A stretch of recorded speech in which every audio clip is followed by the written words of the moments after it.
గోలేటిలో నిజంగా కూడా అంటే ఉద్యమం అంటేనే దుర్గం రవీందర్ అంటే ఉద్యమం అంటే కాంగ్రెస్ పార్టీకి నీ సేవలు అవసరం ఉన్నాయని చెప్పి చెప్పగానే నా మాటను నమ్మి కాంగ్రెస్ పార్టీలోకి వచ్చిన దుర్గం రవీందర్ గారికి,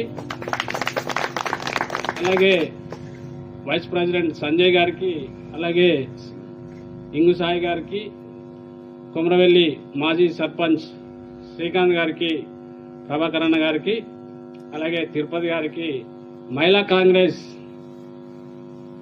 కాంగ్రెస్ రెబ్బెన మండలం మహిళా కాంగ్రెస్ గారికి, అలాగే కాంగ్రెస్ పార్టీ కార్యకర్తలందరికీ ఈ కార్యక్రమానికి పిలవగానే మీరు మీ టైంను సెండ్ చేసి ఇక్కడికి వచ్చి మాకు ఈ టైం ఇచ్చిన మీ అందరికీ కృతజ్ఞతలు తెలియజేసుకుంటూ, అంటే పత్రికలకును అంటే రాజకీయ నాయకులకున్న సంబంధం ఏంటంటే శత్రుత్వమే ఎక్కువ ఉంటుంది.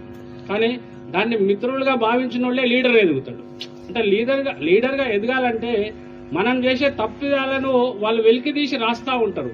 ఆ తప్పులు ఏం చేస్తున్నాం అన్నది తెలుసుకొని మళ్ళీ తప్పు జరగకుండానే వాళ్ళని తప్పు రాసిందో అని అనకుండా ఆ తప్పు చేసినామని చెప్పి తెలియజేసుకుంటూ దాన్ని సర్దిద్దుకుంటూ పోయిన వాళ్ళు చాలా పెద్ద నాయకులైనరు.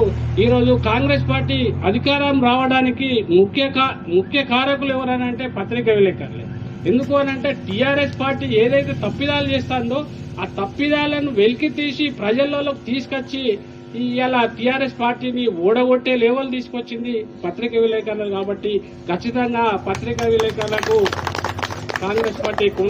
కాంగ్రెస్ పార్టీ మీకు అండగా ఉంటుందని చెప్పి ఏదైతే అధికారంకి వచ్చే క్రమంలో మీకైతే ఏవైతే రేవంత్ అన్న గారు ప్రామిస్ చేసిండ్రో వాటికి కూడా ఖచ్చితంగా మా వంతు సహాయశక్తుల మీకు రెబ్బెన మండలం నుంచి మా కాంగ్రెస్ పార్టీ నాయకులు తోడుంటారని చెప్పి తెలియజేసుకుంటూ ఈ సన్మాన కార్యక్రమానికి మేము పిలవగానే వచ్చిన మీ అందరికీ కృతజ్ఞతలు తెలియజేసుకుంటూ ముగిస్తాం.